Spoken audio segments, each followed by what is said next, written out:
Hi, guys. Welcome back to the podcast. I have our very special guest and co-host and love of my life here with us today, Nick Wiebe. Welcome back. Wow, sounded like a little bit of sarcasm. So we are doing a back to school themed episode today because it is September. I have a lot of submissions from listeners and followers, so we're going to go through all of those and we're going to hopefully give you some good advice at the end. Nick, how are you today? Bengals just won, so I'm doing all right. The squealing that I just heard from the other room was disgusting. The highest pitch squeals. Just so much joy. I like football. I enjoy football. I enjoy it a lot. I enjoy watching football. I don't know what else to tell you. I get jacked up about it. Yeah, the passion. He also gets very jacked up about Bachelor in Paradise. No. Which the people are loving. Too.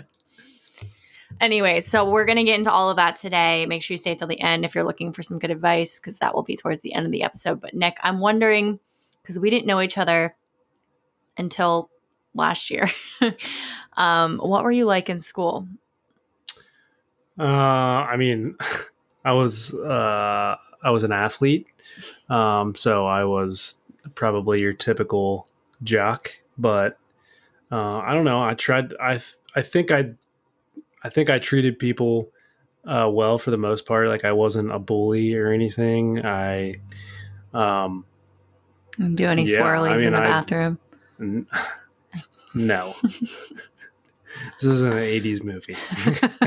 I don't think people still do swirlies. Did you play sports your entire life? I did, yeah. So even in like middle school, you would have been a jock technically? Yeah, I mean, I started playing baseball when I was like 4 or 5 years old, and then I started playing football when I was 7. So yeah, I was a jock my entire life. So you were always in the cool realm of school. See, that's what I don't... in general. Our school was so big that there wasn't like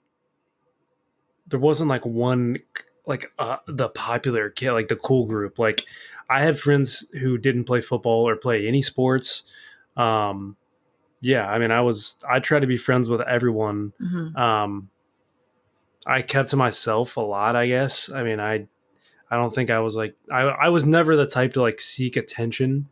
My sister and I have the male version of resting bitch face because my sister told me that when I would like pass some of the guys in her grade, because she was a sophomore when I was a senior, that they thought that I wanted to kick their ass because I just had a resting, which is probably still the case if you've seen any of Sydney's videos. But you utilize that same face now, I think, to gain respect.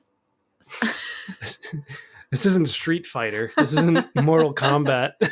I mean, it seems to work. I don't know who I need to gain respect from. A lot of people, I would say. So for me in school, I think I was kind of the opposite. I was a dancer, but I didn't dance for any school related activity. I was in and out as far as school goes. I would probably classify myself as a nerd a little bit.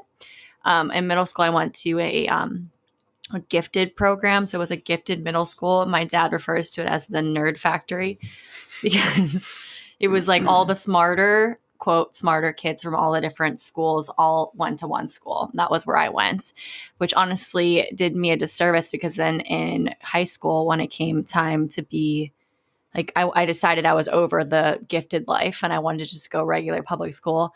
And when I got there, I was a freshman in classes with seniors in a senior math calculus class. And I'm horrible at math. So it did not work for me in my favor. And I remember a specific memory of me with all the seniors in calculus class. And one of the days I walked in and I didn't realize that my thong was over top of my shirt. When I guess I don't know what happened there, but my thong was like overriding my shirt. And everyone saw it and laughed at me. And I didn't. And one of my like other junior friends had to tell me what happened. So not great. I feel like I just did a lot of embarrassing things. I remember another time from middle school to high school. I was in the cafeteria and the floor was slippery. And I remember I was wearing flip flops from Abercrombie and Fitch, and I slipped on the floor and landed on my back. And then you just have to walk that off and pretend like you're fine while everyone's asking you if you're okay. And you're like, I want to die You're now. an Abercrombie kid? Yeah. Oh, absolutely. Abercrombie Hollister. My mom, I wish, had just told me no and saved that money for me now and just like started a fund or like a trust fund or a bank account for me for all the money that she didn't spend on me at Abercrombie. But nope, I had to have the latest polo on polo, double pop collar with a jean skirt and the belts. I was looking good. But besides that, I think I was a nerd in middle school and elementary school because one time my parents, the teachers called my parents and they had to come into school for a meeting because the other kids were getting mad that I was turning in the homework and the projects in too early. So they had to have a meeting about me chilling out and not going. We would not have gotten along. Yeah. So I really came into my own. I would say around sophomore, junior year of high school. It took me a minute. I found my people in middle school, but they were all part of the nerd factory, as my dad said. But anyways, that's a little insight. I don't think we would have dated back then. I was scared of boys. I mean, I didn't really date back then. Yeah, I didn't either. I had one girlfriend early on in high school. She was awesome. She's very nice. She was a lot nicer. She was too nice to be dating me. Mm-hmm. That's why we were. She's doing awesome now. She's married and doing unbelievably. Yeah. So good for her. I didn't have any relationships that we know this from middle school, high school, anything. But there was one time a guy in my middle school had a crush on me, and I didn't like boys yet. I liked boys, but I didn't want to deal with boys because I was too concerned with my homework and getting my stuff done. So I told on him to the teacher, and I said, he has a crush on me and he won't leave me alone, and I need you to separate us. Yeah, we absolutely went So he got in trouble. So I was a huge nerd. But scummiest thing to do to someone. I know, it was really fucked up. Probably ruined that. He got in a lot of trouble for that. He got in a lot of trouble for liking you. Yeah. I don't know who that is, but if you're out there, honestly, I never admitted that to him because we became friends later on. But at the time, I was just so focused on my studies, and I did win Phoenix of the Year, sixth grader of the year that year. So cool. It was worth it for me. Had a very large school district, so whatever. And it had nothing to do with my grades. So that should tell you what type of person I was. Mine was about being well-rounded, so whatever. Oh. Mr. Personality over here. Also, one more thing about school. I'll bring this up again. You were prom king. I should be wearing your varsity jacket right now because that was honestly my dream. I just envisioned what high school was like based on all the rom-coms that I ever had. My dream was to date one of the football players and get one of their varsity jackets and get to wear it on the game day. I didn't even wear my varsity jacket. So I know. Well, I'm going to start wearing it now because 90s are in. So stay tuned. Anywho, do you have any? So people are submitting a lot of embarrassing and funny stories to us today for us to read off and react to. Do you have any funny or embarrassing stories that you can recall from any time of your school life?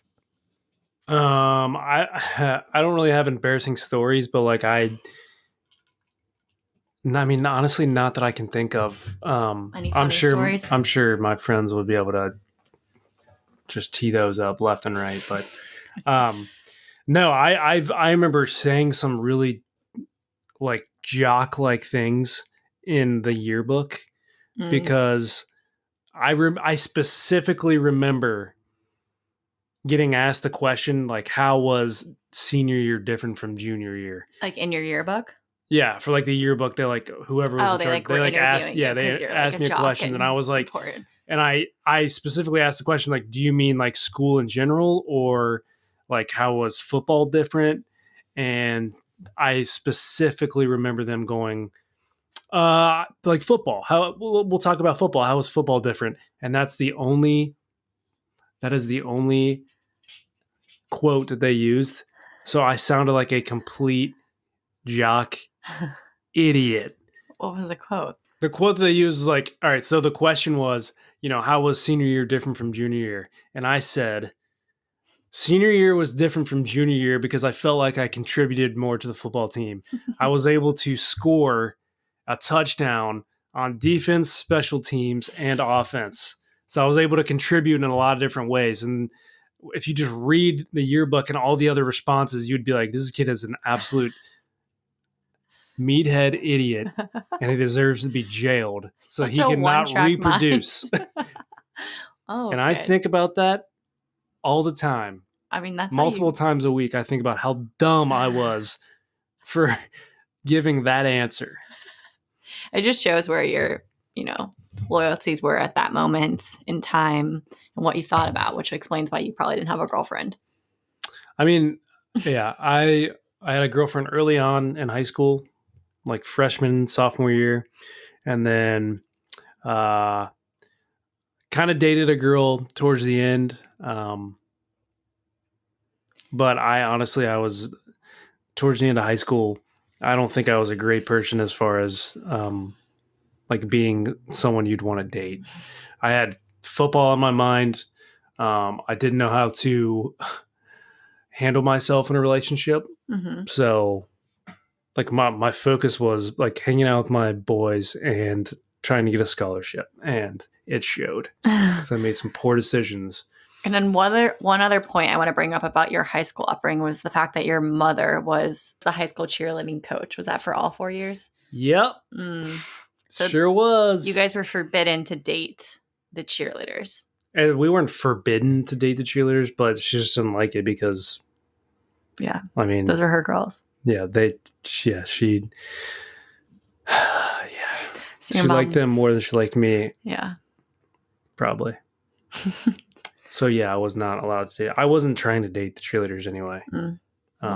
Nothing against them, I just they were too close to home, literally. Yeah, for me. Your mom would know everything. She already knew everything. So, anywho, so we're gonna jump into all of your scenarios that you submitted about school-related embarrassing moments.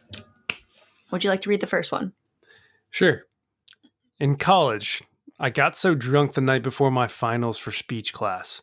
I was so super hungover and threw up all over myself right before I had to stand up in front of the class to perform my final speech for the class. To make things worse, the building that my class was in was so old and didn't have paper towels in the bathroom. I legit did the speech with puke. Thank goodness it was only vodka and Sprite down the front of my shirt. I ended up passing the class at least. I think you remember those towels that was like one long towel that you would just pull down, and you didn't have like separate towels. It didn't rip. It was like an actual fabric towel that you just kept rotating through. I think that's what she's referring to. So you couldn't like rip out like a paper towel. It was just like an actual towel that just went in and out. I don't know like how that was sanitary. That is the most disgusting thing that I've ever heard. I remember I think like a restaurant or something had one of those. Where I think that is more disgusting than the fact that she puked on herself. I think so I get what she means by that, because you can't really use toilet paper.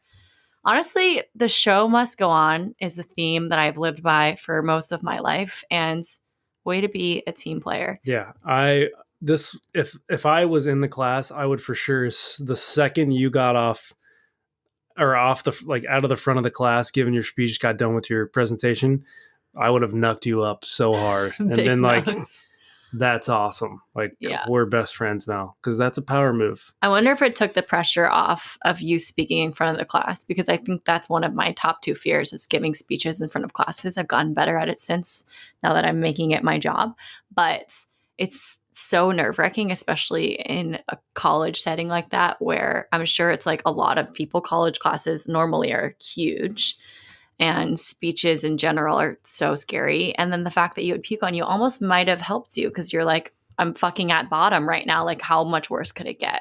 And you went through with it. I think the only thing that could have made that more badass is if it was a guy and he threw up on himself and then just popped his shirt and did the speech. I would have been. Yeah. I would have followed him into the depths of hell if he asked me after that. I would have done anything he asked me to do. That was so lovely. And I think now I hope that you can use this as your funny story to tell people.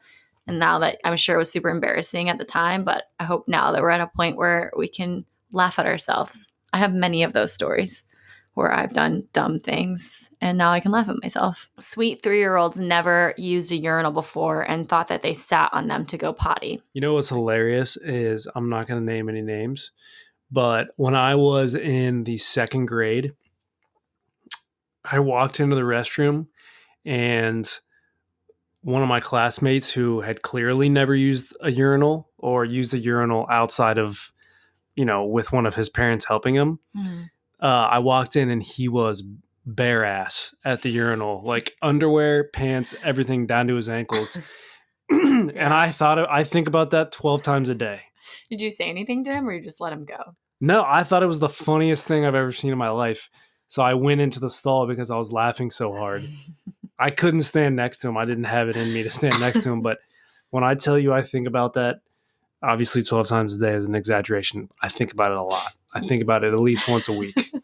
You never forget Yeah. that image.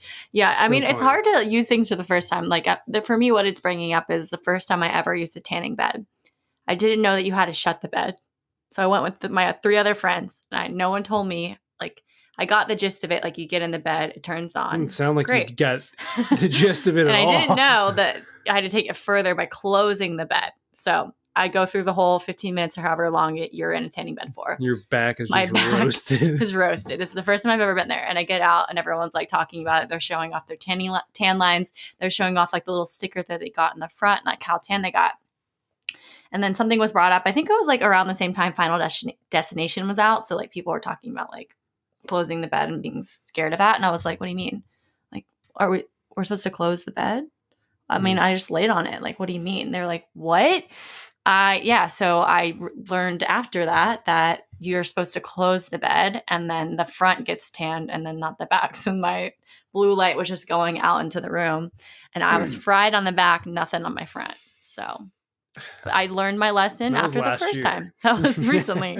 So I can understand why 3-year-olds wouldn't understand. They've never seen these items before. They're just learning how to pee. It's all a lot of new stuff. So for my tinny bed experience, I feel for you guys. I get it. In high school, I got my finger slammed in a PE locker and had to be sent to the ER. I've also gotten my finger slammed, but it was at a bar in the door, and that's the worst kind of pain. It really is. The worst. I've experienced a number of different injuries through the years of football, and some not football, some just diving into a swimming pool. Mm-hmm. But slamming your finger in the door of any kind, whether it's a locker or like I remember smashing mine in my parents' back door. Mm-hmm. I would take any other injury other than that. Yeah. They're so delicate and tiny. Haven't you broken almost every one of your fingers? Yeah. Not So a good you won't look. be a hand model. No. But not a good look. yeah. I fell down an entire flight of stairs at lunch in front of the entire middle school. Fun times. That's so easy to do, I feel like. I'm just like prone to accidents. This is something I would do. Were you in middle school or are you one of the teachers? Or like... She might be one of the teachers, which is even worse, I think. It's worse to do it as an adult. Unless you laid there and played dead. I don't want to hear it. Fake to see. Yeah. Yeah. If you're going to fall down the stairs, you need to commit to it. I fell up the stairs just today. You sure did. Yeah. So, first semester of college, I fell on my face at a senior darty. Little to say, very embarrassing. College and partying, not fun. Have you ever like gotten injured due to drinking? I've woken up with like the bruise the size of my face. Actually, on my I have. butt. I've slipped on ice before, which, I mean, I probably could have been a better athlete if I was not drunk and not slipped. But I was on ice, and I feel like I've done it multiple times where I've fallen on my left elbow, and I don't even know if I have a bone there anymore. You're just like a bag of tendons. Yeah. Held together by cement. Yeah. I mean, drinking, you're a senior. At least by senior year, you like have your friend group. You have people that can laugh with you. It's when you're freshman and you're like new to a situation. That's when it's really hard to be embarrassing. Because when you've developed that group, it's easier just to be like, I'm an idiot. Look at what just happened. Laugh it off. Friend dropped A friend jumped off the roof at a house party, got a concussion, and missed finals. I feel like that's a natural thing that would happen if you jump off a roof. I'm wondering if there was a pool involved. Not if you're an athlete. Says the guy that broke his neck in a swimming pool. Okay. It's too soon. No, I'm sorry. Had a kindergarten wedding, ended up going to summer camp with groom years later. Wait a minute. So they got married, quote unquote. Oh, okay. I read that wrong. No, you read it right. I think it's just confusing. No, in my mind, I'm thinking like she was a teacher and had like a kindergarten like fake wedding for like 2 kindergartners. Then I was like, dear God. You had a whole different storyline for me. Yeah. That was weird. But I think that's kind of cute. Going to summer camp with a groom years later. That's hilarious. Yeah. So cute. It's very like what's that movie with the twins? Parent Trappy. Reminds me of Parent Trap. Why? Because they went to summer camp? Yeah. Because there's a lot of movies that involve summer camp. My ex followed me to college and I felt guilty. He met his now fiance there, so I don't feel so bad. I would recommend not following people to college if you're in a relationship, unless it's like you're actually like soulmates, but I feel like 9 times out of 10, it doesn't really work out. I probably could have told you this was going to happen. Yeah. I mean, at least it was a happy ending for him. And it's not on you that he followed you there. That was his choice. And it worked out for him, so. Well, she feels guilty, so maybe she felt not. Guilty. It wasn't just his choice. So.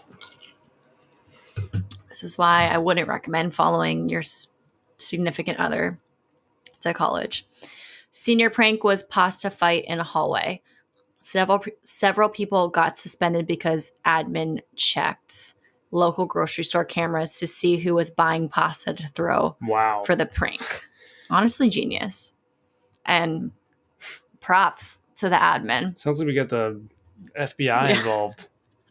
I would have not even thought of that. That's genius. Did you have a senior prank? No. They basically were like, don't do it. We got threatened, I think, either to be expelled or they would cancel prom. Well, the reason that nobody did senior pranks was because I feel like it was like 05 or 06, class 05 or 6, whatever. They let farm animals loose in our high school, and a couple of the animals died, which is not a good look. Oh so they basically outlawed any sort of prank. What? That's horrible. Why did they die? I mean, they're farm animals and they're freaking the F out in a high school. Like, it's not good. That's so sad. Yeah. So we did not do any senior pranks.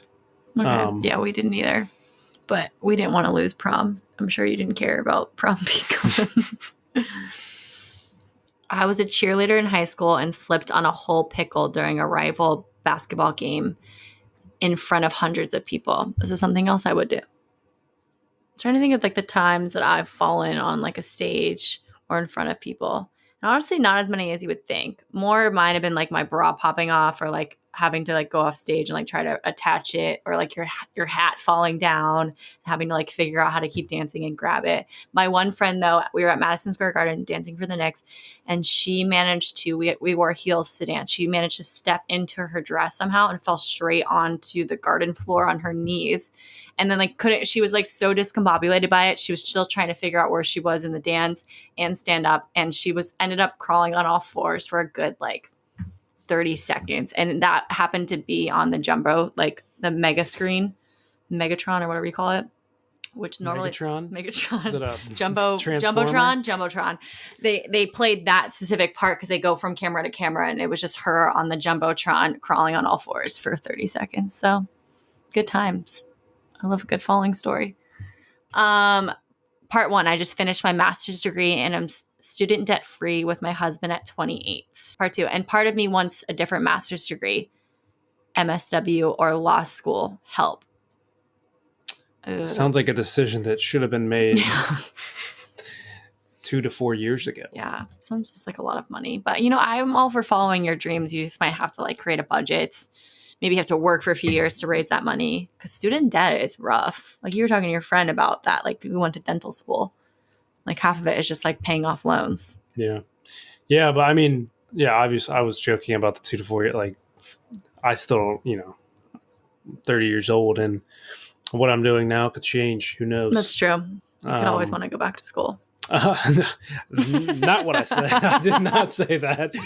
I said what I'm doing could change. Nah. I will not be going back to school, so I will be Whatever it doing is, he's not going to something be with a learning about that I it. can do with a degree in marketing. So My degree is in dance. So. Seventh grade friend was too afraid to ask teacher to go to the bathroom and pee at her desk. I don't get it. I mean, I guess you're just like too scared of. I mean, I just remember myself. I don't understand why. Seventh grade is pretty. You're pretty much full grown at that point, or at least you think you are. You're about 5 years from full grown. But I just remember myself in seventh grade, and I thought I was the shit. I believe it. So I don't see myself peeing my desk. I mean, yeah, we don't know what's going on in the head of this individual. They could have anxiety issues. Yeah, true. My friend that you've met in dance class, someone made her laugh so badly that she peed the floor in front of everyone, the entire class. She was like giggling so hard and like had to go pee so bad that she sat on the floor and just peed, and we all just watched the puddle form on the floor. So things happen. Things do happen. Passed out in the middle of a speech in high school, so that was not embarrassing at all. How do you pass out? I mean, honestly, speaking in front of people is one of I think one of the most terrifying things for people. It's like top 5 fears I feel like people have is talking in front of. I'd say it's probably top 3. I was a maid of honor for one of my friends, and that was so scary to be able to stand up in front of the wedding. And it was like the first time I've held a mic like that in a situation, and I was terrified. But after it was done, I was like, wow, hire me to your next wedding. That was incredible. I got the high after that, but everyone's different. When I did Kevin's best man speech, I thought I did horrible. Really? And like afterwards, everyone was like, dude, that was so good. That was one of the best speeches I ever heard. And I'm like, really? Because I fucking blacked out. I don't remember anything. Yeah. Not because I was drunk, because I was actually stone cold sober. Mm-hmm. I just, for whatever reason, my nerves got the best of me, and I just, whatever happened up there, I don't know. Left it out on the dance floor. Know, honestly. I remember my body going numb and being like, oh, here I go. It was an out-of-body experience for sure. Yeah. Lied for my classmate in the 10th grade so she could hook up with the guy during class. That's a good friend right there. Wow. It's a really good friend. Well, I'll just wait till the end of the day. 10th grade, though, you got a lot of hormones raging, and it's so exciting to go do something like that. I don't know. I'm wondering where you guys went to do that in the bathroom, I guess. It's the only place you can go in school and not be found out. With my mom being the cheer coach, it was any time of day for me. Yeah. If I could just, she would have heard. Yeah. If I could just hide something any time of the day, it was a win for me. Yeah. Just hide something, period, because everything was out there. I don't think I can reiterate this enough. My mom knew everything. So. What did you have? What did you do bad that she found out about? I mean, I drank a couple times in high school. I mean, that's the thing. It was enough of a deterrent to where I didn't really do anything bad. I just the fear of her knowing really almost immediately after something were to happen, it was what really stopped me from acting out. I would never want to disappoint Linda, even now. So I understand that fear. Yeah. My first kiss was during a school play. Female lead kissing the male lead. It's kind of cute if you guys have feelings. I feel like everyone is very into if 2 actors are dating in real life. I mean, girls are really into that sort of thing. I couldn't tell you. You could care less. No, I just couldn't tell you who is dating who from two actors. I don't. For example, one point Bella and Edward from Twilight were dating in real life. So that was really exciting for the Twihards. Oh, Twilight? Myself. Yeah. I didn't watch a single second of any of those movies. Yeah, you're missing out. At one I point, like don't I think, got from what so I in, hear, I'm not missing anything. I got so into the books where I felt like in my soul I was a vampire. Like I felt like I was living in that reality. Like you just get so obsessed with it. I just watched a TikTok last night of this older man who lost his fantasy football league, and his punishment for losing was they required him to read the Twilight book and write a book report on it. Oh my God. I would drop out of the It league was immediately. amazing. It was incredible. And he actually ended up really liking the book. I doubt that. He said it on the video. One of my students pulled a number 2 out of their pants and put it on their lunch tray in the cafe. Alpha, absolute alpha move. No, when I first read this, I thought it was a number 2 pencil because never in my life would I have ever imagined someone pulling out their poo-poo and putting it on a tray. Disgusting. Very primal. Yeah, it's like very ape-like throwing poop. Like, ew. What reason? I don't know, but if I saw that, I'd be like, I am not fucking with that kid. Yeah, that's true. He should Someone not be messed with. Someone who pulls poop out of their pants and puts it on display for a group of people to see is not to be messed with. Yeah. They're capable of anything. That's terrifying. So, yeah, that's weird. I used to write in a journal in middle school and then leave it in a shared locker for my best friend. She would write in it, leave it, and then I'd write in it, etc. It held my deepest, darkest secrets about a guy I was madly crushing on. It was the perfect plan until I forgot it in a class, and his girlfriend found it. She screamed at me all the way down the hall to get my own freaking boyfriend. I was humiliated. I later made out with him on the lawn under the stairs. Under the stars, okay? You're done reading.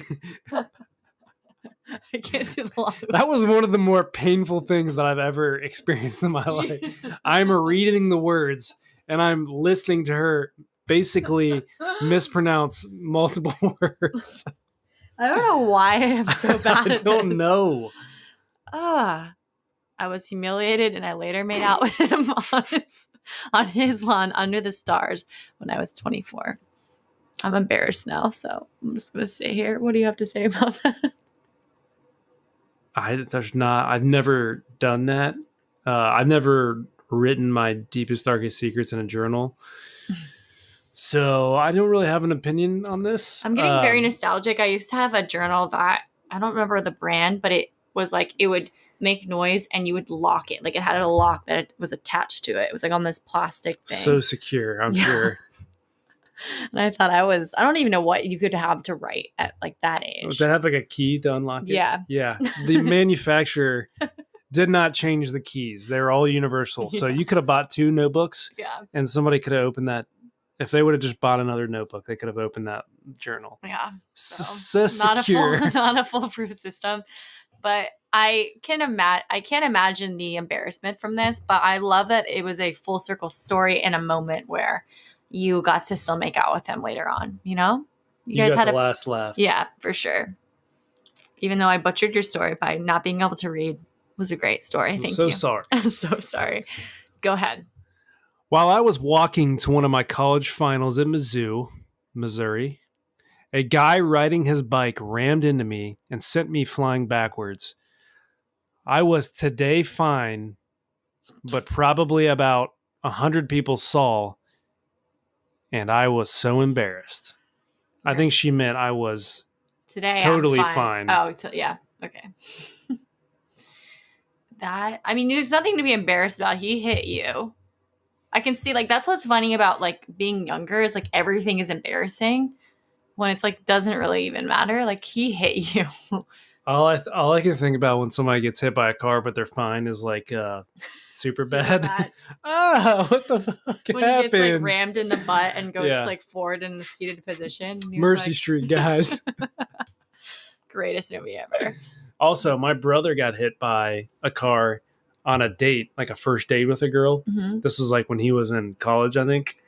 And he like ended up on the hood of this car. And he was also fine, but hilarious if you're fine. It's funny. One of the funniest things when you're not okay, then obviously funny. Very tragic, but glad you're all right. I mean, I wonder if you that's guys an have awesome story. Not too many people get can hit say that they got hit by car. a car and live to tell the story. So that's cool. Yeah. I would not be embarrassed. I would have gotten up and pulled the driver out of his car and beat him. I'm just kidding. No, you're not kidding, but I mean, that's how you get up from something like that, though. yeah. Like, you attack the person, be like, you didn't even. The rage lifts you up from the ground. Yeah. Yeah, for sure. Next. Adrenaline. Please read. Sat on a pee in elementary school in the cafeteria at lunch, and the music teacher was on duty. At the end of the year, she signed my yearbook. Have a great summer. Try not to pee your pants next year, and I was mortified. I honestly good on her for not like bringing it up in the moment. She waited the whole end of the year to comment on it. Also, why didn't you say anything? Yeah. Like, I would hope my teacher would come up to me and whisper me like, hey, you have a pee stain all over your pants. Like, here's my sweater. You can wrap it around your hips to cover it. It's a pee. I don't think it's making a stain. Like, she probably just like smushed it. Oh. So she could probably just like knock it off, maybe. Like, maybe. Brush it off. But yeah. What's wrong with your teacher for not telling you? What's her deal? I don't get that. I ripped my pants one time at a party. Like, my whole butthole was out. Oh, why weren't you wearing underwear? I was wearing underwear. It was a thong. Then why was your butthole out? Because it ripped that much. It was like straight up through the seam. So it was just my two butt cheeks being framed by the rip. And I had my friend give me her sweater, and then I wrapped around my pants. And you had to turn into one of those kids. And I didn't leave the party. I just kept going. So, soldier on. Play through. That is all of our little stories. All right, let's get to some advice. Are you feeling willing to give people advice right now? Are you feeling like Are people generous? asking for it? Yeah. Oh, okay, yeah. People are asking for it. Okay, this is a long one. So, Nicholas, please read. Hi, I love this. Thank you for offering up your advice. I have two. I'm a 24-year-old young professional with a fantastic job related to what I went to school for. I enjoy the work mostly. It pays me very well, allows for flexibility, opportunities for growth, among many other positive things. I find myself feeling very lonely in the position, though. I have no true support system / work friends. Also, while the job is enjoyable and that's what I went to school for, I don't know if it's my passion. I don't know what I'm passionate about or what to do with my life. Your 20s are such a weird time. I guess I'm looking for advice on how to navigate this stage. 24, that's young. I mean, you've probably been out of school for what, 3 years? Like, I'm 30 years old. And I still don't know what I want to do with the rest of my life. Like, I'm happy with what I'm doing right now. Mm-hmm. I love the guys I work with. But things change and your passions change. That's why like majors they've always been so funny to me, because it seems like you're putting a lot of stock in something that you thought you wanted to do your senior year of high school, at the end of your senior year. And some people don't, declare a major until 3 years into college, and that's awesome. Mm-hmm. Like, they should be able to figure it out for a couple years in school before they have to declare what they want to do for the rest of their life. Yeah. I don't think it's ever too late to go back to school. I'm certainly not going back to school, back to my earlier comment. But I know I would never bash somebody for going back and studying something else. Like, we talk about this all the time. If you're unhappy with something, the only person who can change that is you, regardless of what the media is telling you, or, whatever, what you're hearing on social media. Like, if you're in a bad situation or you don't like your situation, the only person who can change it is you. So for you to, put yourself out there and say, hey, I'm supposed to like what I'm doing right now, but I don't know if I do.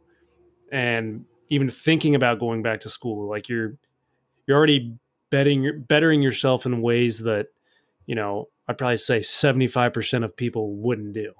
Mm-hmm. Probably even more than that. Mm-hmm. Most people get complacent, and they say, I don't know if it's the right time to go back to school, or, maybe I'll just give it a couple more years, and, maybe I'll start to like what I'm doing. But Yeah, I don't know. I think it's cool that you're at least questioning it. Yeah. Like if some people like me, and I know I'm long-winded on this response, but That was I'm great. passionate about this response, about this topic. I'm gonna let Sydney talk.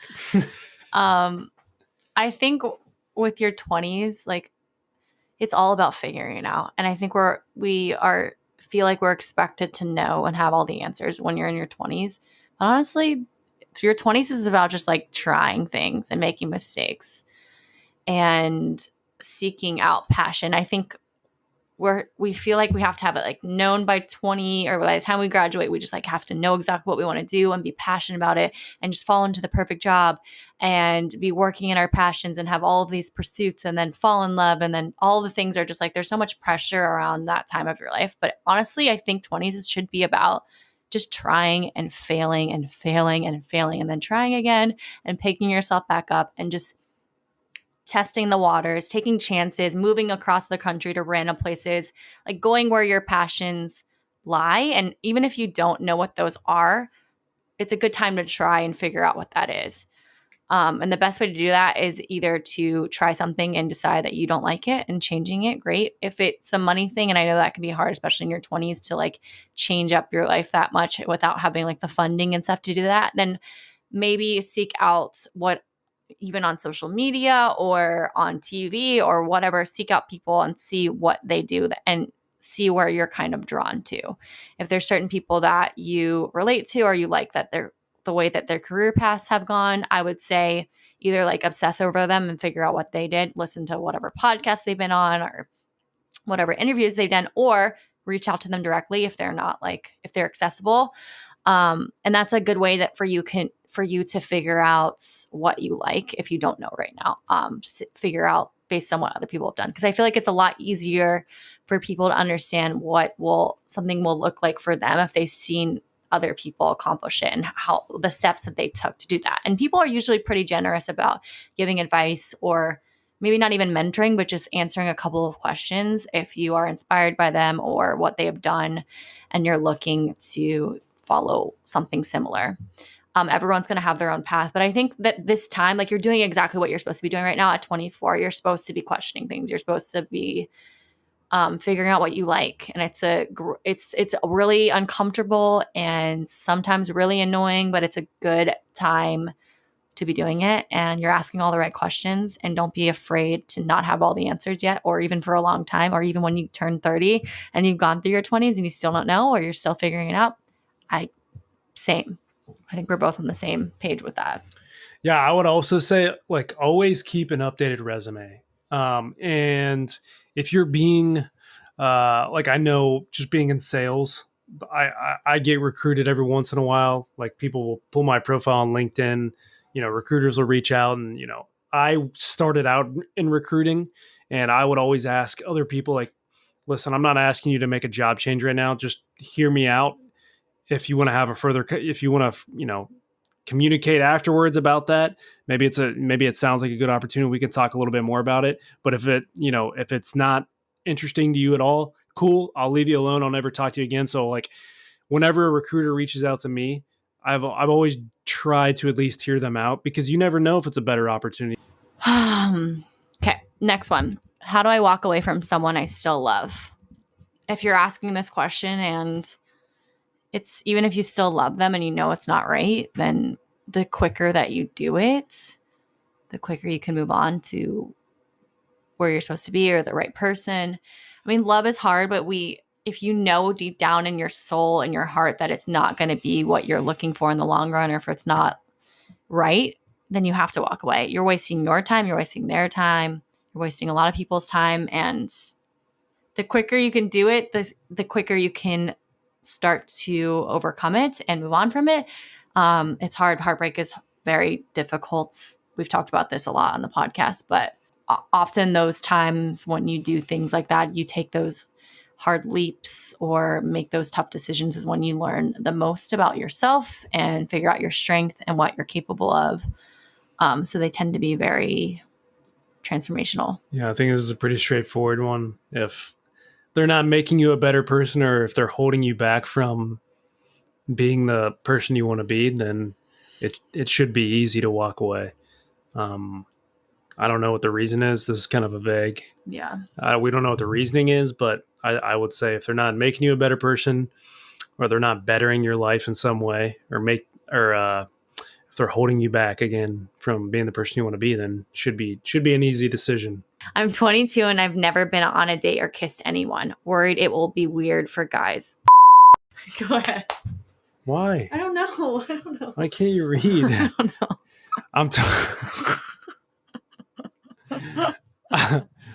I'm 22 and never been on a date or kissed anyone. Worried it will be weird. No, see, it's hard. Okay, I got it. No, I got it. I'm 22 and never been on a date or kissed anyone. Worried it will weird guys out. We made it, people. I think girls like underestimate how much guys like appreciate this type of stuff. It doesn't like, obviously I can't speak for the entire male population, but for me personally, like I think this is something that should be not rewarded, but like Celebrated. Yeah, celebrated. Like, especially it would probably make a guy feel really good if you're like, I haven't kissed anyone, but I really want to kiss you. Like, Yeah. I'm 22 and I've never kissed anyone or been on a date, but like, I really want to go on a date with you, and I wouldn't mind kissing you either. Like, guys appreciate that stuff. We don't get worried or like weirded out. That means you're picky and you picked us. Like, that's awesome. And if they make it weird, no. Yeah, they're not they're immature if they make it weird. Yeah, I think that's something so sweet about that. Even if it's a guy in the same scenario, like it's so sweet. And like if you found the person that you want to do those initial things with, like they should feel so honored and love to be that first for you. I think that's something really special. And I think we need to stop looking at it so negative or like it's bad. Because I don't think it is. I think, like you said, like I think that's something that we should all celebrate. Everyone is allowed to have their own paths and have a different storyline than other people in their lives. Like I think we need to focus less on outside of ourselves and what other people are doing and what it seems to be cool right now, and focus more on just like what works for you.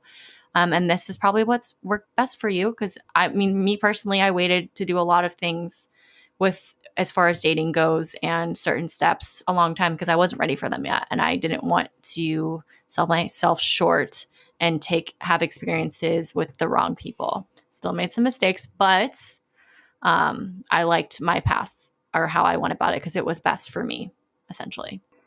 Last year, this guy and I expressed feelings. I had to move for the year, but now he won't hang out with me, but keeps saying yes when I suggest things, but won't follow through. I'm so lost with him, but I like him. Be straightforward and just be like, hey, listen, I told you I liked you, but like every time I try to hang out with you, you agree to hang out, but you never follow through. Like, so I'm just going to take that as you don't like me like I like you, and that's okay. But I need to focus on either finding somebody else, like dating other people, or just focusing on myself. That's a perfect example of putting the ball in their court. Yeah, it'll be like, oh, wait. Like, I'm sorry. I just, I was nervous to hang out with you or whatever. And he'll either take it seriously and, that'll kind of jumpstart the relationship, or he'll be like, oh, whatever, and be immature about it. Yeah. So. Sister eloped. Now she wants a batch party and wedding party. I'm annoyed. I feel like there's no rules, but I can see why that would be annoying because she didn't include you in the wedding, but she wants you to throw her parties now. I'm wondering if it has to do with the pandemic and if she eloped for that reason and now she's like doing everything in reversed. But you just got to support them. I feel like weddings can be super annoying and expensive and a lot. But I would say voice with your sister that you're a little frustrated, but you're still going to support her. And that it might not be as extravagant as it originally would have been or as she wants it to be, but compromise. I feel like you want to be supportive for her, even though it's like a weird order and a different way of doing things, but it is her day. And I think of it as how would you want your sister to treat you, I guess, on your special day, or if this scenario were switched. Yeah. I would say it just depends on the reason that they eloped. Yeah. If it was because of the pandemic, then play along. Mm-hmm. But if she just, If it was just like a, split decision or whatever, or a last second buzzer beater for no reason other than they just wanted to do it that way, then I think you throw your bachelor party and wedding rights out of the window. I don't think so, but especially if you weren't invited to their wedding. Dealing with girl drama, living in a suite at college. 10 girls with different personalities. I was an RA in college. Yeah, I have no comment on this one. I will say it's expected that you're not going to get along with everyone, especially when you're living with them. And you learn as you get older that it's nice to live with people that you aren't actually friends with, or like you're friendly with, but you don't have to do everything with them. So it's nice to have your own lives in your living situation, like me and Nick, for example. Just kidding. But it is hard to balance different personalities. Just try to be as understanding as possible. From my RA self, we would we had roommate contracts. So we would, at the beginning of moving in, you'd have certain contracts that would talk about who bought what for supplies, how you guys were going to handle cleaning, how your communication styles are. Like, I think it's a sit around kumbaya moment where we all are talking about what we want and need and figure out what's going to work. It's about planning it, and it's very frustrating and annoying, but the more you can talk about it openly with each other and having like maybe a wine night where we discuss how we're going to handle the different personalities, I think that's the best way to do it. I think you can't expect for everyone to get along, because it never works that 10 people all get along that easily. Yeah, I was going to say, my only advice would be to get out. Like 10 people in one living space is way too many. I don't think if you're like a freshman though in the dorms, you don't really have a choice. So you just have to manage it as long as you can. And then as soon as you can get out and move out into a different situation, I would. But for now, my heart goes out to you. that sounds like an absolute nightmare. Easy. And then you guys all get on the same cycle, and then it's a whole thing. Okay. Preparing to move states to move in with my partner. Tips for the transition. That's exciting. Congratulations. What would you give someone as advice if they were basically doing the same thing that we were doing? Like in your situation, like you have the house, someone's moving into your space. Like, what would be your best advice for that other couple? I would say my best advice for someone who is allowing or is having somebody move into their existing space, just be patient and be like open to doing things differently than you've done them in the past. Like I'm sure everyone, if you've asked advice about this, is going to tell you like you have to compromise on stuff. Like it's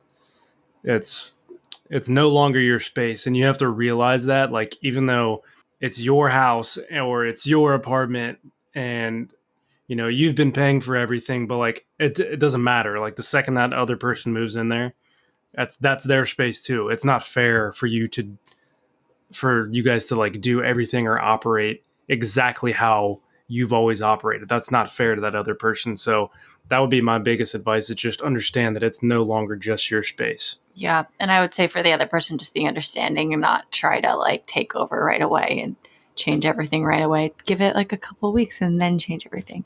Not exactly. But I would say the other thing, and I say this a lot, try to have as much of your own life within this new life and within what their life is, if that makes sense. Like try to, as quickly as you can, make your own friends. If you don't have a job yet, try to find something in the area that's going to work for you, so you can have your own schedule, lifestyle within this new one. So you don't completely not lose yourself, but you don't completely just like give into this new life. I mean, that can be nice, but it is important, I think, to maintain parts of yourself that you want to. And one way to do that is by creating your own space within their I think lives. the other thing for the person who's moving states to be with their partner, understand that like you're not going to feel normal probably for like a year, maybe even longer than that. Like, I mean, it's probably going to be very uncomfortable. Like, especially if you've only lived one place, or you're very comfortable where you're living at right now.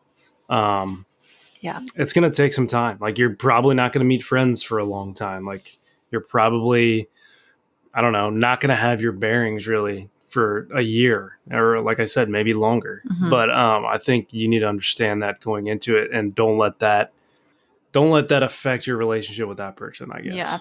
Like, but the other person needs to understand that you're also going through a major transition to be where you're at. Yeah. So, Like I'll have like quarterly breakdowns with Nick, and he's fully, fully understanding of them, because it's hard because like you give up a lot of yourself and you give up a lot of your life and what you're used to, and all different attachments to that other place you're at. And the partner should be understanding of that. And the best way for you to both be on the same page is for you, if you're feeling that, to voice those. And it's okay to feel like that. It's okay to feel out of place. It's okay to not have like everything figured out week 2. Cause you're not going to figure it out overnight. Yeah. So as much as you can be patient with yourself and have your partner as well be patient with that, the better. I know that's kind of daunting, but it is happy. It's like so many good things happening, but those are things that to really be aware of. And I feel like people won't always tell you that side of things. How to get motivated to stay organized. I can't answer this. I try my best. You have good advice about being organized. I don't think you can get motivated. You either are an organized person or you're not. I mean, not. I don't think I think the only way to truly, I don't see that. I don't even know. I don't think you can get motivated. You either want to be organized or you don't. Like, I hate to say that. Like, you're either an unorganized person or you're an organized person. Yeah. But I try to develop new habits by finding new ways, because I feel like my way of being organized is not going to be the same as yours. So I have to find my own system. But also be cognizant that we're in the same house. Yeah.